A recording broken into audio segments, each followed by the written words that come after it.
Hey, Zay, what you cooking, bruh?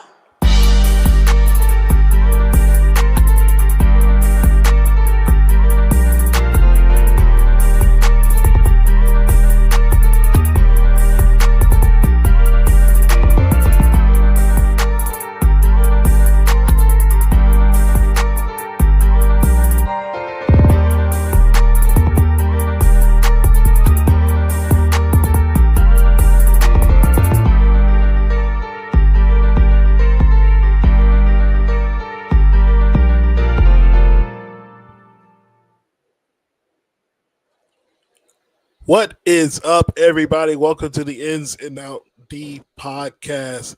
Look, this was probably the longest technical difficulties I had since doing the podcast. I don't know, it's because the internet acted up. The intro wasn't playing literally at 7:05. Then I had to hop on, try to fix things in the background. Then next thing you know, I can't even get back to the StreamYard, yo. So, I'm going to make a little complaint to StreamYard. But what is up, everybody? It is another episode of the Ins and Out D podcast with your boy DT Sensei and Caleb Justin in the building. Do want to apologize for last week. We had some things pop up kind of at the last minute, so we weren't able to get an episode out before the Denver Broncos game, which, by all means was actually an exciting moment at that time. Lost in overtime, but we played some effort. But then you go to a whole 360 this week, and Caleb, you want to talk about bad football? That's what I saw Sunday. Now, for those that have seen on the Huddle podcast, I did not watch the game until Monday because I was at a parade. I had to run a parade. Caleb, look, I get it. You already did your spiel, and I already see Smoke in the comments. Shout out to Smoke this morning on the Riddle Radio because he knew the exact words you were going to say even before he got on the podcast. Bro, we suck, bro. Did the impression and everything, but Caleb, man, yo. Yeah, man, it's a zero donut is crazy. Not just that, but your offense is at its full strength. Outside of Eckler. Yeah. You got Terry, you got Noah Brown, you got Debo, Zach Ertz, Chris Rodriguez. Your O-line is healthy. Jayden is healthy. Bill is playing. And you can't even score. Can't even get a field goal. Yo. When I tell you the total amountness of how bad that was, it's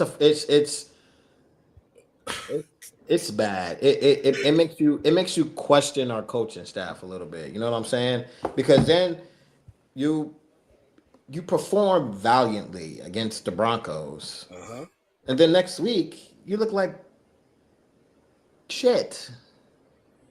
Excuse my language, but that's what you look like. And then Dan Quinn has the nerve to say, "We lost, but we're not lost anymore," or something like that. Bro, what? You're still lost. What are you talking about? Pretty soon, DT. I don't want this. This may be, and I don't want to say, you know what? I'm gonna say it. I don't want this to be a repeat of what happened in Atlanta. You know what I'm saying? Like, you have a crazy year, a crazy year, going to the Super Bowl, you lost. Next year, you start off really, really slow. Again, if he starts off slow again next year, it's time to him to go. Not only to start slow, but just even in the Washington lore, whenever we have a good season, we follow it up with an absolutely bad season, with the exception of the 2016 team, but it still ended in heartbreak. Yeah, it was the first time they went back-to-back winning record in like 10 plus, 15 plus years they did that. It took us We the final week. We had to win the Giants game, which we played the Giants this week, by the way. And Kirk Cousins did what he did, and that's where and we the funny and it didn't have to come to that because if we didn't tie against the Bengals, we most likely would have got in.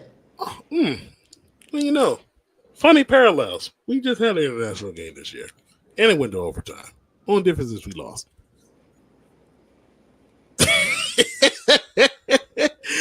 But Twice. look, man. Two overtime games and we lost. Look, we're gonna stop cutting short of everything. This team is just bad, bro.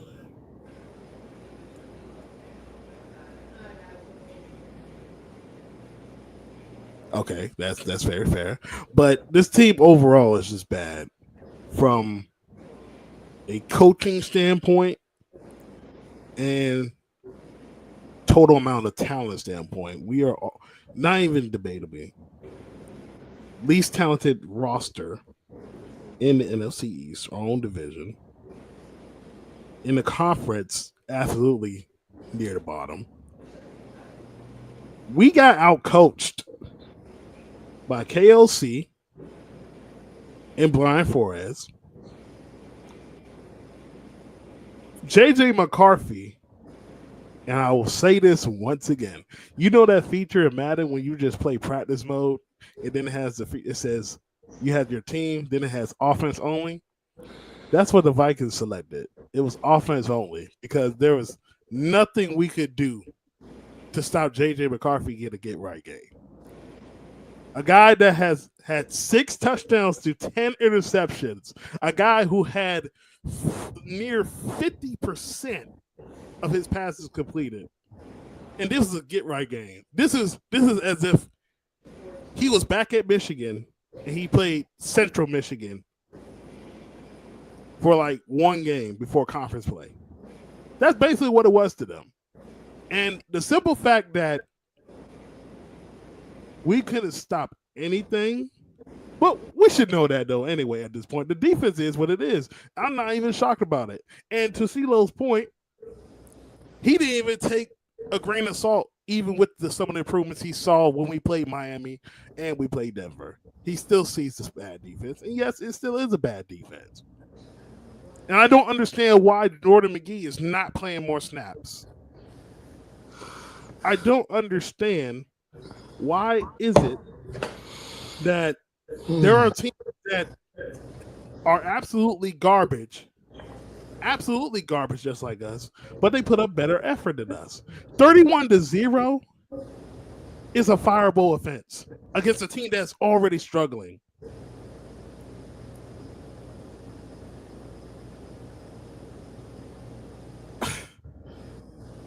Bro, I'm going to be completely honest with you, bro. This upcoming off season, this is it. I used to be a person of being patient with certain coaches and certain regimes, but nah, I can't. Because you want to know why? Oh, you rain right now? Hold on. Let me try. Hold on. Let me. Go ahead. I'm listening. The reason why my stance has completely changed is it's one thing to play. It's one thing to be a bad team, Caleb, and then you have inspiring efforts like we saw against the Denver Broncos. But when you're playing a team that's basically have the same record as you, now mind you, we can be very real from a talent standpoint for what the Minnesota Vikings have at wide receiver, running back, and tight end. Clear is what we have. Clear is what we have. But they were still struggling with J.J. McCarthy at quarterback. There was talks about Brian Flores and KOC might get canned this season because of so much rumors going on in Minnesota. You know what we do? We give them a get-right game. I think I'm very short with Virginia right now, bro, because we had the money. We had the money. And I get it. So you can't force players to get here. Cannot force players to get here. But you can't be cheap either with some of these spots. We still don't have an edge rusher. Our cornerback room is injured and depleted, and you're going to need another cornerback next year, probably 2 corners, because Trey Amos is going to be recovering. We ain't got no safeties. I'm going to keep that. We don't have a safeties. We don't have safeties. Linebacker, we have one promising linebacker. They just don't want to play him. This is a legacy tour for Bobby Wagner at this point. Frankie Louvu has extremely regressed. I don't know if it's because of the player or it's because of the scheme. I'm going to have to say both. But let me get to the offense, though. Cliff, you have no plans for protections against Brian Flores? I know Brian Flores is one of the most well-respected names in the NFL game. He's very known for his blitz packages, disguises, how he conjure up some stuff. But, bro, what makes this even more bad, our offensive line, we had our starting 5. Sam Cosby has played at least 2 to 3 games already to get back into NFL shape. Chris Paul has been very solid for us. Josh Conley has had multiple weeks of improving as a rookie. Laramie Tunzel is Laramie Tunzel. And Biotis is a solid average vet. And you get dog walk? No protection plans. And I ask this because when I watched the Seattle game, it was almost similar. Everybody's at the line of scrimmage. That's literally what it is. We're the only team that we will play off-man coverage against their wide receivers, and they have a field day. But when it comes to our wide receivers, they're going to play man-to-man coverage. They're going to play quarters. And we can't get no separation. And they have almost everybody at the line of scrimmage wrecking havoc.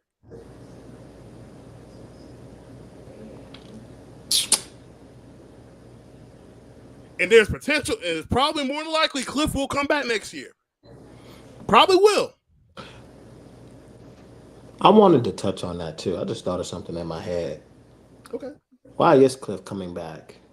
Is he coming back because nobody wants him to run?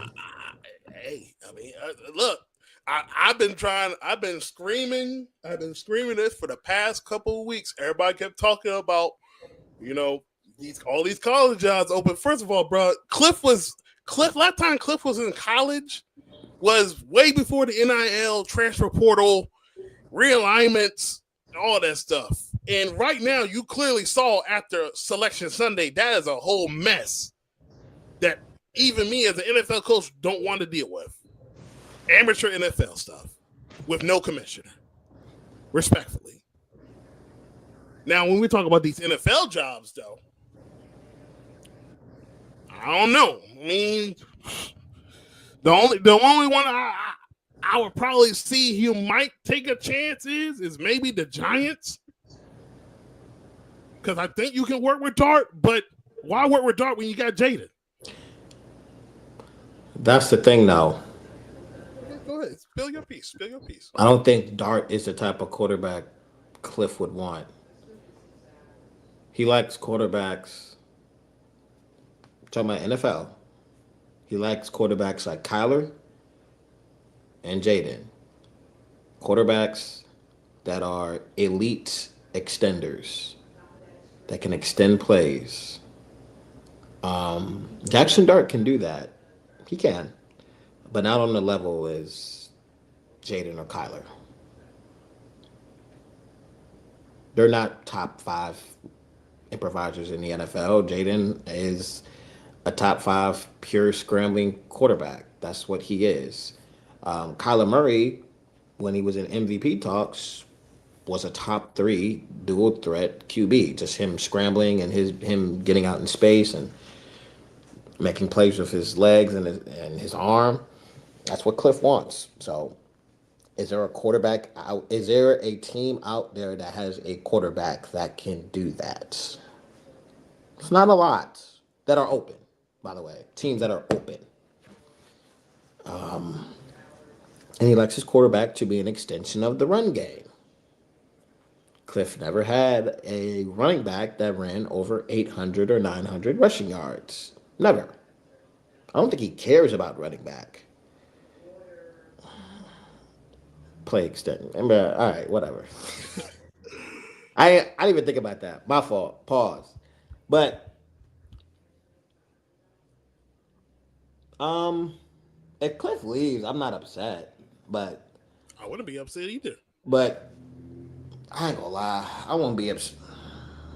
I know people. There's some people in our fan base that don't want Dan Quinn to go. This, and that. You know what he did last year. This, and that. But every year is a new year.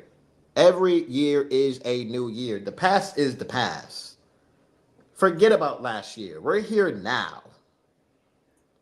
We lost 8 straight games, and we've given up 21 plus points in 5 of them. Crazy, bro. Absolutely crazy. This team is bad. It's really, really bad. Really bad. Year 3 is very, very, very important. And it starts with free agency.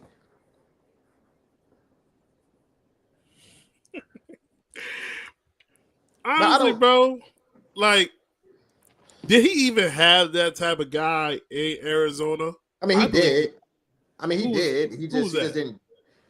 He was part of the Trey McBride. He was not the year he got fired. Trey McBride first got on the roster, but he still had Zach Ertz.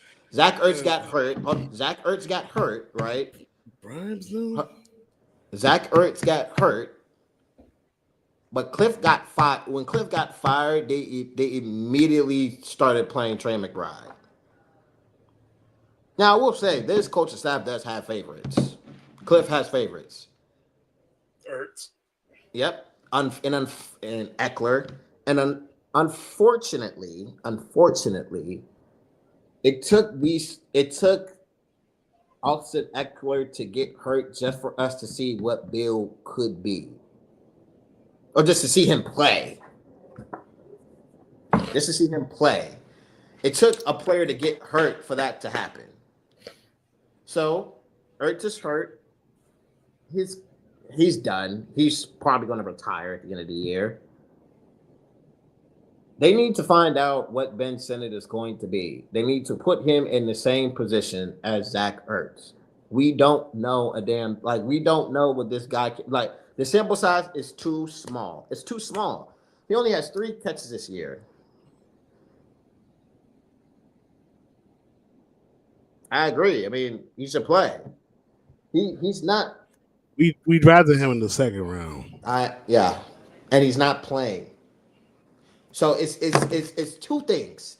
Either he's dog shit, or the coaches just don't want to play him. Now, if he plays and we see he's not being productive and he's getting consistent snaps, okay, he's not good. We reached on a tight end.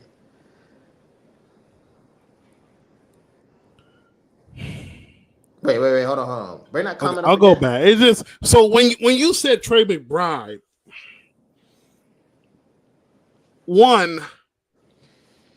What year did he get? Trey McBride is much better route runner as a tight end than Ben Sinnott. Oh, for sure. And that has been Sinnott's absolute problem. And I think why he has not been on the field. And of course, Logan Paulson, the last year, the struggles with Sinnott was, learning the nuances of the NFL game. And, tight end is a very particular position in the National Football League that it takes a large amount of time. But we can also acknowledge and keep it 100 that when you have Zach Ertz in the offense and he still has some juice left, they're going to feature him absolutely more. And Ben Sinnott is just basically a blocker. Basically a blocker. So Zach Ertz had 575 snaps in 2022. 2022? Okay. He played 47% of the snaps. Trey McBride played 599. Now I need to find when he started. Like when he started getting the bulk of the reps. Are you talking about like in terms of like the week or talking about the year? Yeah, you talking The about the week, year? the week, the Oh, week, the the week. week, Oh, the okay. week, Yeah, yeah, yeah. 'Cause I was about to say you talking about the the year? week. Definitely the year after. Um, oh, bro, Yeah. I mean, I don't know, man. Like we're in a bad place right now. we're in a bad place. We're in a very precarious position because if we're really comparing ourselves to our division, I know people are gonna be like, "Well, why you keep comparing our division?" Because the division has always gotten better every year, and a lot of us drunk the Kool Aid and thought we got better. Well, actuality is no, we did not get better. And yes, we didn't hit the injury bug our first year under Dan Quinn. Injuries are happening this year, but that still does not excuse the bad play overall. We have seen plenty of our teams give better effort than this. No ifs, ands about it. I'd rather be in a shootout than get shut out. Can somebody hear me, please? I'd rather be in a shootout than get shut out. Tell your neighbor, say amen. Amen. And Um, just eventually, when the New York Giants hired their next man in charge, he's going to be taking on not only a potential franchise quarterback, because that's not the guy that he, drafted. So he's going to probably give him a shot. Malik Neighbors, Andrew Thomas, that defensive front, and then everything else they're going to try to fix. They got pieces to work with. Commanders, Jayden Daniels, Tunzel, and Terry on the D. so so I got it. You got it. Week 9, he started. Starting week 9, he started to get um, these snaps. Now he probably did play some snaps before, but he didn't have a stat line in week 1 or week 2. He had a stat line in week 3, 3 targets, 3 receptions for 24 yards and a first down. From weeks 4 through 8, so for a whole, yeah, 1, 2, 3, 4, 5, yeah. So for basically a month, he didn't get any stats. I can't see the snap count, but this is probably the best I can do. Week 9 is when he started getting most of his. Um, actually, no. Trey may be right because he started week 2, week 3, week 4, week 5, week 6. Just week 4 through 6, he just didn't have any stats at all. He didn't do anything. I'm looking at it right now on Pro Football Reference. Then he didn't start for week 7 and 8. Um, week 9, like week 10, eh, from like week 9 through 11, he didn't really do anything. Oh, and he didn't do anything week 10 either. Then he had a great game in week 15. 10 target, 7 receptions, 78 yards. So he had 5 first downs. Um, so and he had 54 yards per. Whoa, that's crazy. Yeah, that's crazy. But he started getting most of his reps in the last quarter of the season. But he did start on some of those games. He just didn't produce anything. So Zach Ertz was still starting on that team. He just didn't. He just didn't do anything at all. Gotcha. I'm not gonna expect that from Senate. Honestly, I just And yeah, not to Be cut you tired off, one day. for 10 weeks straight, Zach Ertz started. For 10 weeks straight, Zach Ertz started. He was pretty competent. He's pretty competent. He had 14 yards, 75, 45, 47, 48, 70, 21, 34, 40, 12, and then he got hurt. So it took after week 10, that's when Trey McBride was their starting tight end. So that tells you right there. Do say Um, that. yeah, yeah. Zach Ertz got hurt, and they were forced to play Trey McBride. So it's going to be really telling. Zach Ertz is hurt now. Prayers up, rest up. Um, I need to see what this kid can do. I don't care. Play him the whole game. Play him the whole game. We can't control that, but I would play that kid the whole game.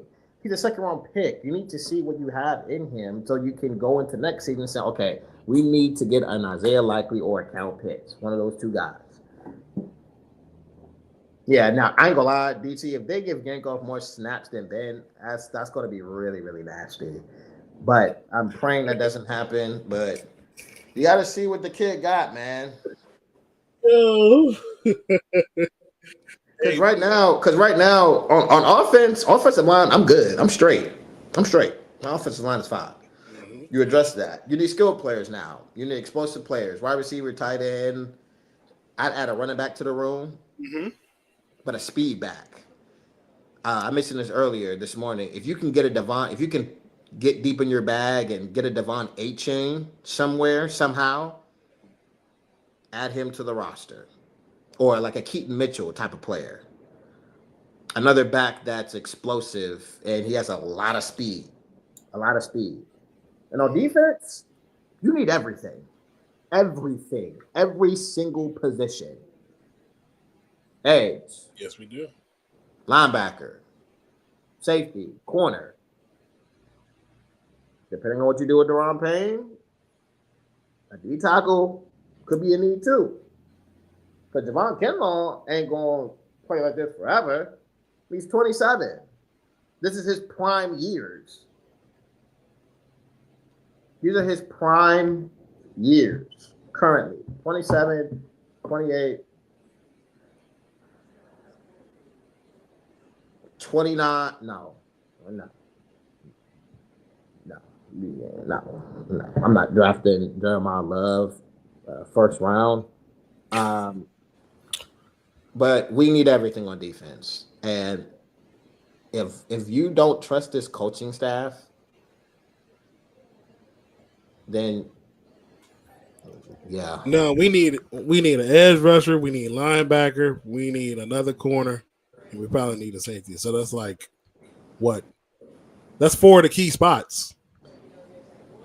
you said linebacker, right? D tackle is the D, only position that is it's that's not a good. yeah, it's not You a probably need. add another guy in the room. Yeah, it's not a need, but it's something you could address. I'm not saying this year. I'm not saying this year, but like maybe next year you could address that, because you don't know what you're going to do with Deron Payne. I mean, and then Johnny Newton, you still got Johnny Newton, but he's not getting a lot of. I'm not sure if he's getting a lot of reps at all, man. Like, Stop, bro. so, and he's a second round pick. So I was these saying these, these guys you picked in the top 100, why are they not getting these reps?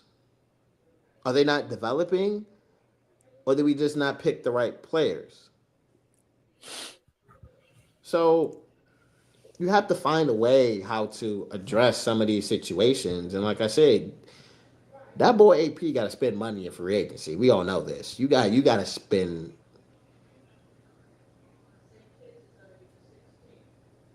You need a starter at edge, starter at corner, starter at safety, and a starter at linebacker. Um, I think McGee and Kane Madrano as depth is pretty solid. I think that's solid. Do you think Quan Martin is good for depth? DT, DT, because I don't think they're gonna cut him. To be honest, I don't think they're gonna cut him. Quan Martin. Yeah, I I think mean, depth, just for depth, not starter depth. from a source that told me the reason why Savage was very disappointed because it's my understanding that Savage was a Joe Wick guy, which makes sense from his time in Green Bay. He became active when Dan Quinn becomes the play caller. Put two and two together. So then these coaches aren't on one accord. I'm not sure. What is going on? And Like, me personally, like, and Deuce can say because he's been doing film and stuff. Savage was looking good yeah, he was. at the times he was playing.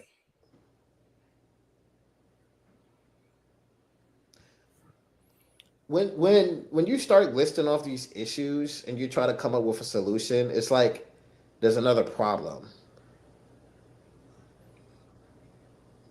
Mikey went from entire defensive player.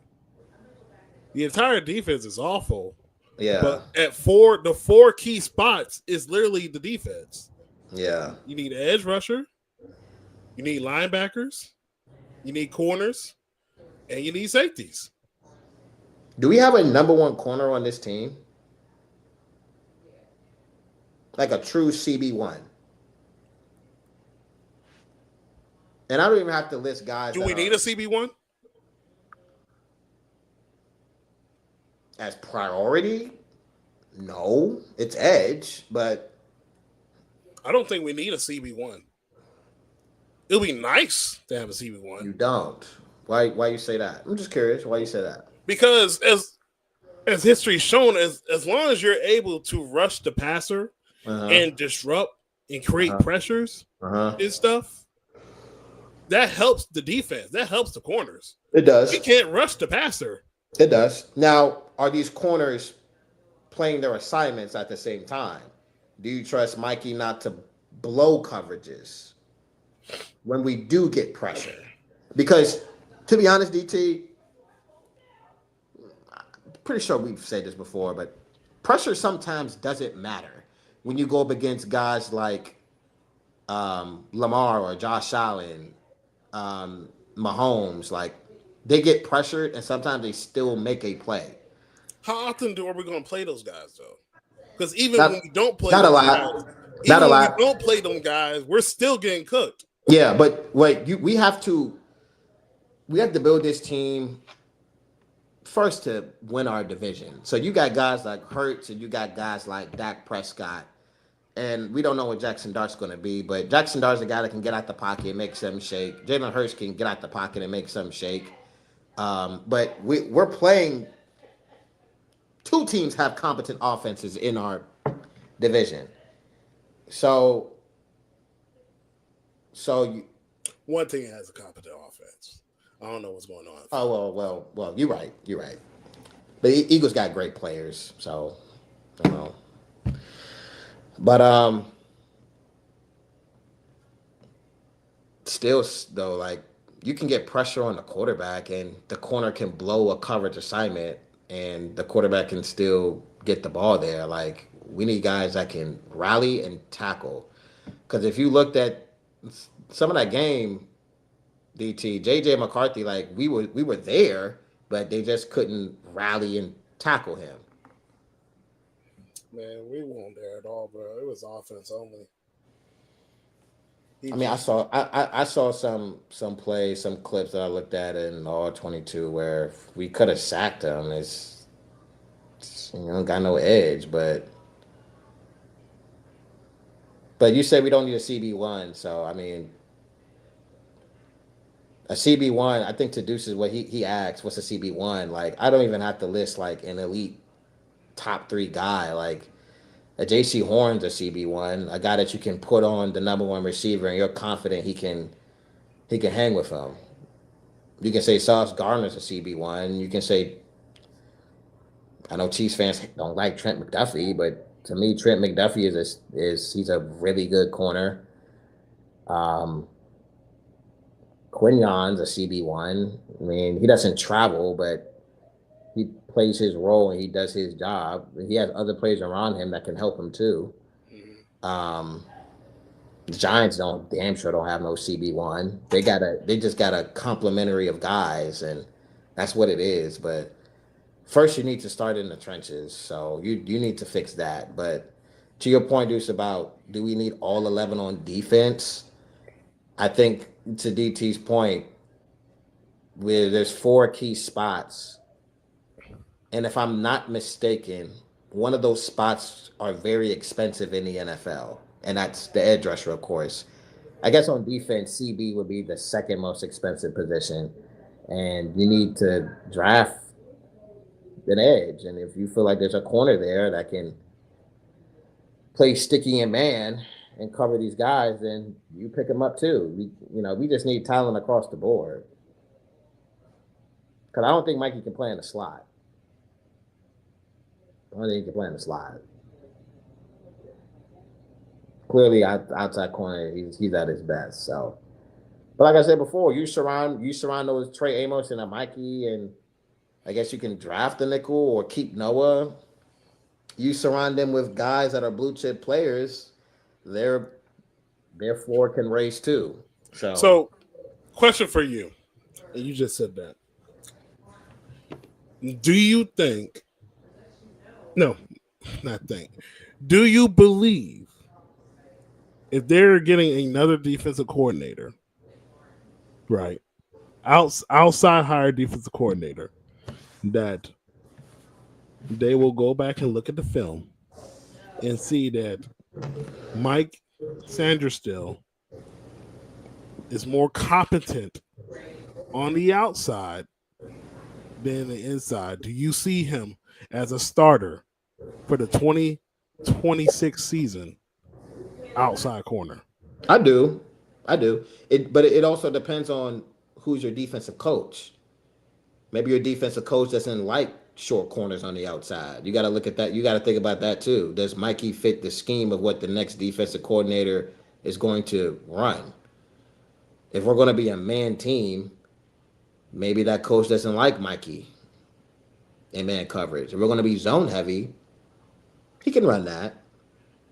You also got to look at the coach who you bring in. But if you're a defensive coordinator and you see what just happened to the Commanders, Dan Quinn's seat, you could probably say is lukewarm. As a coach, do you want to go into that situation where a coach is I'm not gonna say he's a walking dead man, but do you want to go into that situation knowing his job could be in jeopardy if he starts out slow?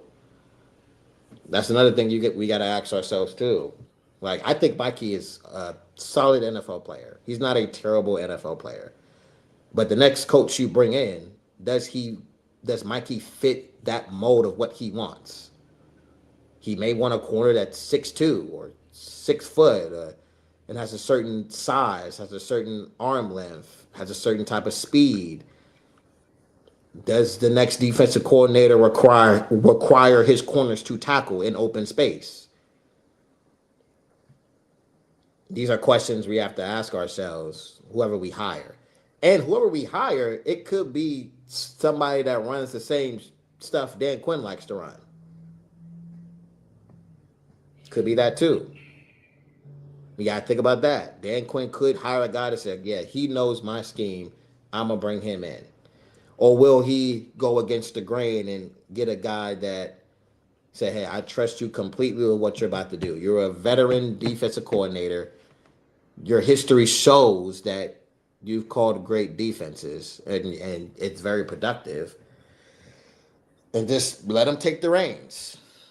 And like I said, where Dan Quinn hires somebody that repeats the same stuff he does, just with better players. Hopefully, better players. Interesting. So I hear you. I would be very, very interested what happens in Atlanta. Raheem Morris. No, Okay. the other Jeff defense. Albrecht. Yeah, Mm. I would be very curious what will happen because if they fire Raheem Morris, he'll be out of the job too. Unless some coaches come in and retain guys, but with Or what if they make him the head coach? I'm just saying. What I'm not saying they are, but Joe nasty, is it nasty? Joe Brady. Didn't Smokes, we try to swing with that circle before? smoke. So listen, DT. I told Smoke I'm doing a mock draft. He said I'm doing a coach mock draft. He said Clint A Kubiak. coach mock draft is absolutely insane, bro. He said Clint Kubiak, and he named Joe Brady in that sentence. Feel like he's only saying Kubiak because of the scheme. Would you make Todd Monken a head coach?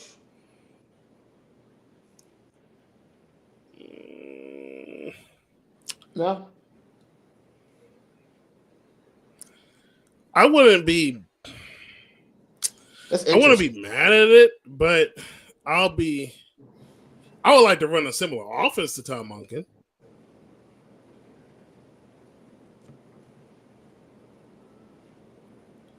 Now he cooking.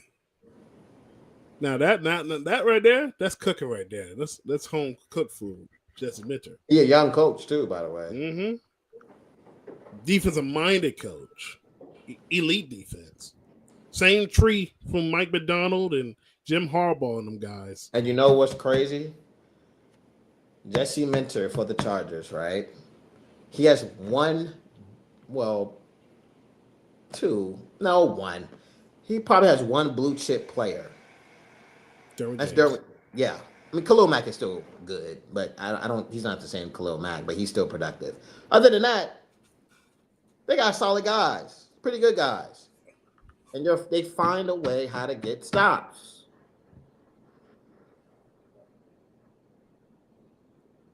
Hey, wait up. Hey, Trey cooking a little bit. sorry, we gotta use Michigan prompt, but I feel you. And he did beat Ohio State a couple of times too. Hey, let's talk about this year. The Indiana game was nasty, huh? Yeah, nasty. I'm still in the playoffs though. I, As long as we beat Michigan, that's what matters. But yeah, anyway. I mean, whoever you bringing as the DC, like, Quinn has to just give him the reins. And we gotta give him the reins, and we gotta give him the players for that scheme. Yeah, and they have to be on one accord. But I don't know if Deuce is still in here. But yeah, man, like we need a lot on defense. We need a lot. We need probably two. Do we need two edges? I'll say this. You really need one edge. You need one guy. Because Dorrance, I'm cool with Dorrance bringing Jacob Martin back. I'm very curious to, and right now I'm currently doing a free agency draft list of guys I would target for next offseason. The draft, I would say, is a little bit better at edge than the free agent market, but I could still sign a guy that would help us. So kind of like an Aiden Hutchinson type of thing, where you get your one guy and you build around him. Yeah, and I think Dorrance is absolutely good edge rusher.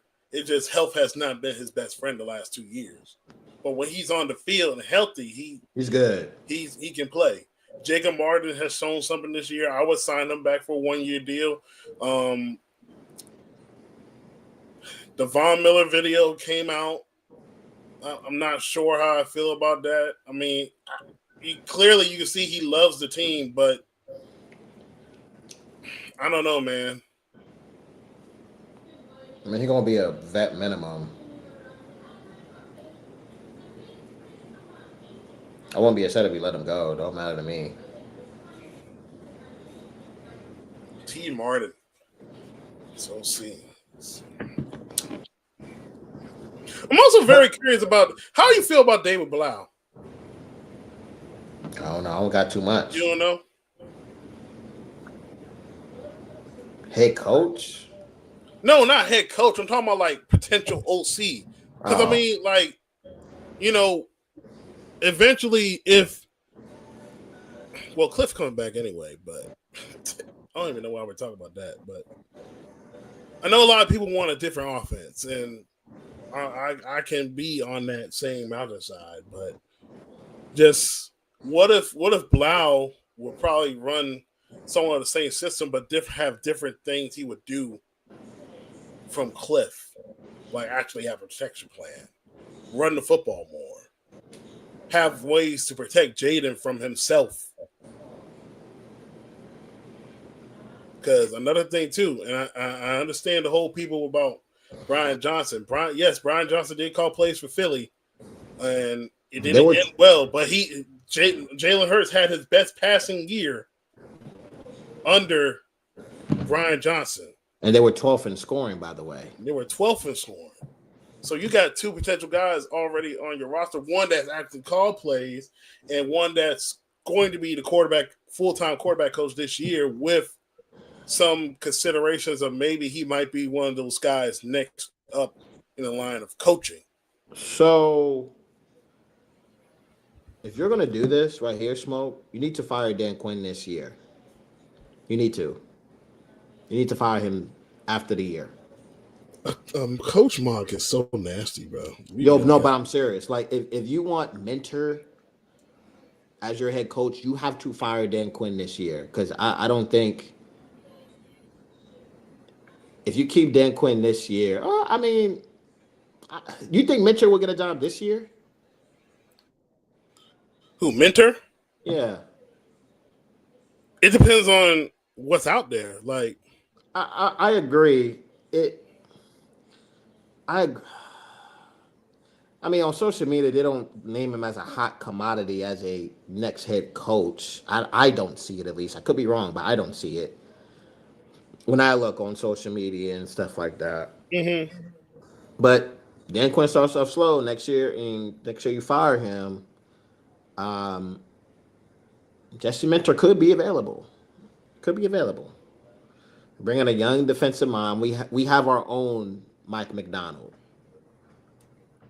We have our own version of that guy.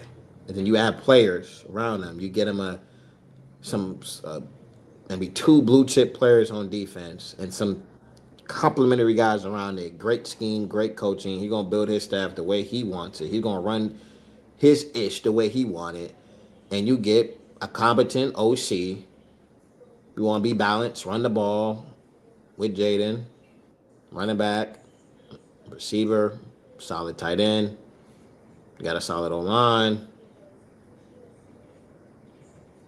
Then you may have something. Don't know.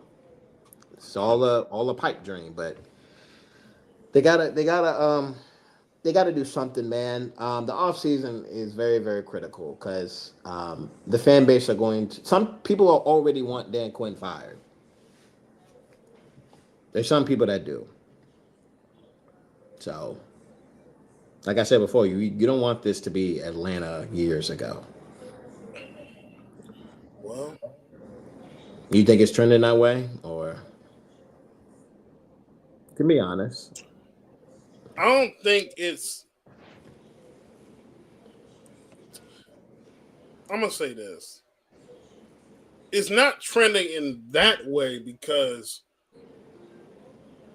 we didn't really lose nobody until like literally this year in terms of the staff.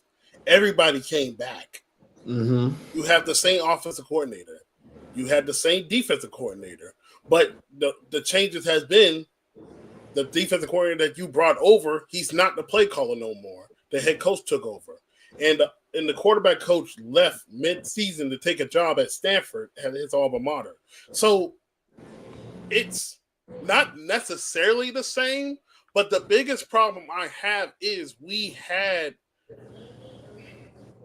We had the bread, but we came very very cheap at some of these certain spots, and us losing these total amount of games and us the way we have been playing, it showed us how absolutely putrid this roster is and how much carrying Cliff and Jayden did for this team. And of course, from the fan base perspective for a lot of people, everybody has already, not everybody, a lot of people have already turned on Jayden, trying to say that he's not the guy that we expected him to be. We should have drafted Drake May. Well, we're not doing this. We're not doing that, bro. Because at the end of the day, we witnessed Jayden Daniels took this team to the NFC Championship game. With, A lot of with luck, but regardless, bro, you yeah, still I got to play agree. the game. No. I agree. Even even though a lot of our games ended in one score games, we knew that wasn't sustainable. But it still happened regardless. So there's And no Drake pushback. and Drake May is good. It's really good. He is good.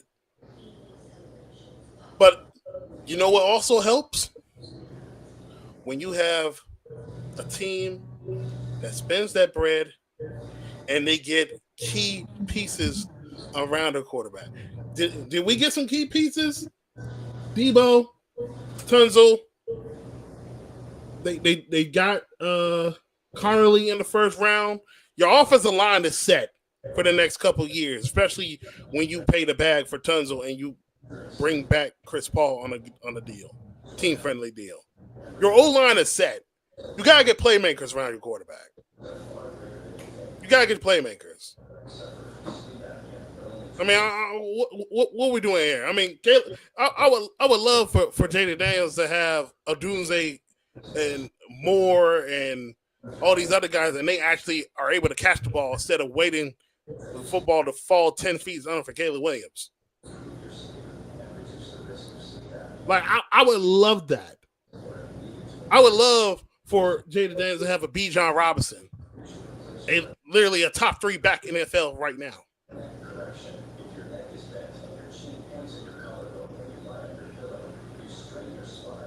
Like that's where we're at. Like it feels like we have to build around Jayden. We need to build around Jayden. We got to get him weapons, and we got to give him a defense that can show up on Sunday. Because they're unplayable. They're unplayable.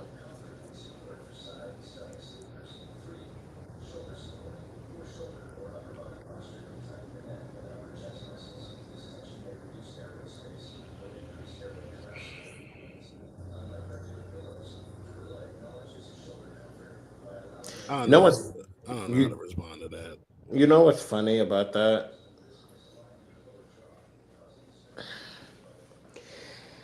Most of those guys that he signed this past year are 1 year deals, so they're not future depth. It's not like you signed them to multiple years, except for Kinlaw. So I don't know. And then, if I'm not mistaken, Luvu, Biotish, and Dorrance, all those guys had 3-year deals. I think next year is going to be a contract year for them. Mm-hmm. We're in a weird we're in a rough weird spot. Some people have questions about the head coach. Some people got like people see the defense is bad. Some people got questions about Adam Peters. Some people got questions around just what the future is going to be with Cliff. With some people question Jayden. Some people didn't want Terry here. Some people still don't like the draft that we had the last 2 years. So we're in this spot right now, and it's like we're in disarray. It's very chaotic mentally Mm-hmm. as a fan, and it's very chaotic when you watch them play. There's no structure. And there's no identity at all on offense or defense. Special teams may be our most consistent unit this year.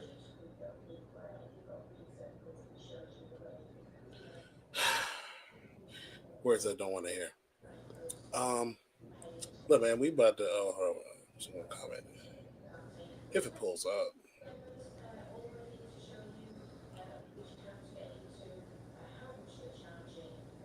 He's going to be 30 when his contract is up, by the way, I think.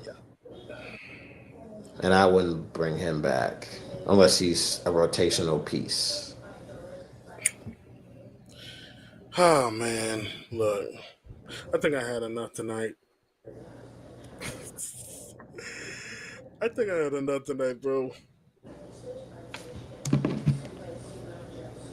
think we covered some of the concerns and stuff, but we got next.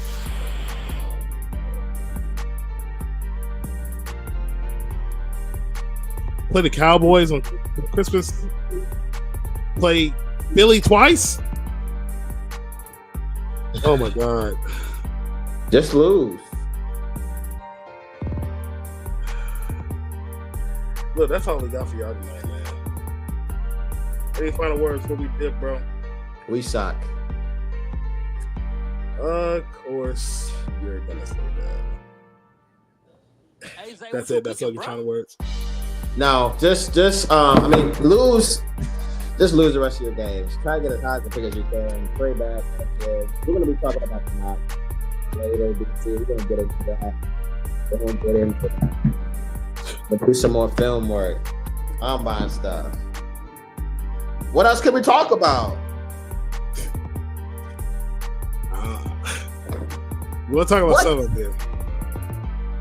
Hey, look, man. That's all we got for y'all tonight, bro. This is the Jayden Daniels podcast. We'll catch you guys next time.